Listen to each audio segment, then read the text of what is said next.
Good morning, Lake Station Heckler here. Yes, I have that name because they gave it to me.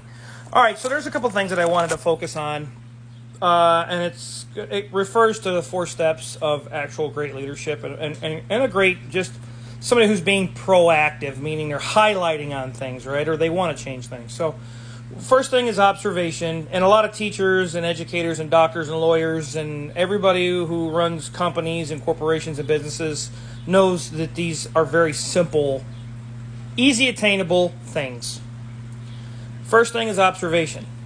Second thing is assessment. Third thing is planning. Fourth thing is finally you become involved and you are participating, right? Observation, it's look, listen, record, and be objective, right? Whether people agree with it or not, you got a question as to why this works or why it doesn't. NASA's been doing this, scientists do this, biologists do this, here, who, what, when, where, why, right? You listen, you look, you record, you get data. That's how we find what we need for creating all of our plans, our IEPs, dentists taking x-rays, doctors taking x-rays and doing tests. That's the whole point of it. It's observing, right? You're able to watch processes, how things are done. You're able to manage people, resources, situations, documents. You're able to manage and observe evidence, right, in a court of law, collect data for events and activities and for other things as well.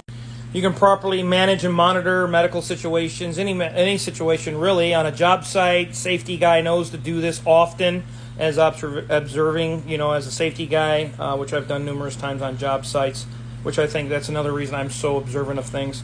You're able to identify hidden things that are going on that others may not see, right? And one of the most hated people on a job site is the safety guy. They hate that guy. Well, why is he over here bothering us? La, la, la, la. So think of it that way, right? Environmental aspects, dangers, and what have you. The other thing is the power of observation is what gives teachers, doctors, lawyers, judges, medical professionals, educators, parents, even observe their children. It's what gives us the ability to be able to respond in appropriate manners. You partake in active listening. It's gaining valuable information, data. You're able to achieve goals. You can respond and provoke reactions, right? Provide feedback. You can defer judgment. Respond appropriately to things and people and conditions. And that goes back to educators with quantitative and qualitative listening skills and observing, okay? Quantitative is basically, it's number-based, it's countable, it's measurable, it's easy. Qualitative is its interpretation of like descriptive data. And then so it gets broke down from there. So that's kind of what's happening with that. And observing, you're able to record. You're able to take note of what actually does and doesn't work, learning behaviors, create a game plan basically to rectify and to be successful, to address issues. But systematically, you take notes. You can also do like behavioral coding for IEPs and behavioral plans. Data collecting, handwriting these things down first is a great way to really observe. You can, refer back to things. So on that portion, you're actually, when you're doing these things, you're actually assessing the conditions, how long, what has worked, what haven't worked, what easy attainable, what could work, things like that, right? The next thing it's going to be, you can also be objective in your observation. So based on what you see, what you observe, it's going to be if a person does this, and this is why resources and citing in a lot of areas, right, when college kids are doing their reports and high schoolers and things like that, this is why proper resources are important because there's research data, scientists, there's steps that have been taken to make sure that it's factual and been observed. Kind of like the Stanford prison experiment, right? It was observed from afar. But you can be objective. You're able to think about what's going on, things around you. The second thing, you can question it. Why? How come? How long? What? And then the third thing, you're able to objectively challenge it. The people, why? How come? Do this. How come this isn't happening? And our community actually really needs this. And being objective is, a lot of people feel that, oh, you're attacking us, you're attacking the city workers, you're attacking everybody. No, it's called highlighting. You are able to, somebody who has observed, they've watched, they've listened, they've challenged, they've questioned, they've thought about things. And if something comes up, yes, they're going to highlight it. Now, others, the naysayers, are going to you're complaining, you're whining, you're a troublemaker, you're this, that, and the other. But that's we'll get to that in a moment. But your observations are going to be not influenced, or not going to be opinion-based, or not going to be biased. They're going to be observable. They're going to be measurable, meaning pretty attainable.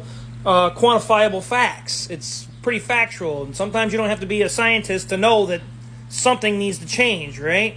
The next thing is planning. Planning provides a direction for your action. Your goals, your objectives are very clearly defined, and how things should actually be done, right?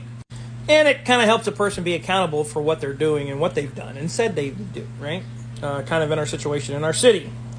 It also helps decide what the best resources are, the time, the money, the people, maybe even some equipment you need on a site, or what you need to get things done, right? If you don't have proper resources, it's tough to be a good leader.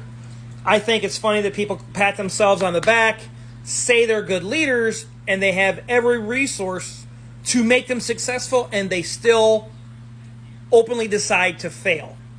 And even with all those resources, they can't fail. But with good resources, good leadership knows that to achieve and to be effective, you need good resources, right? So good planning is a very proper importance. So I have a lot of notes here. So the first thing is going to be an observation. You're going to observe what's going on. You're going to assess why, what, when, where, how, and then you're going to do proper planning so you know what resources you need, which ones you need to utilize. And the fourth thing is going to be participation, involvement. This is a very quick one because it connects you with a lot of passion that you may have or concern that you want to see rectified. It's been left, ignored, and what have you. You're able to initiate, you're able to build relationships, you're able to be involved, you contribute, right?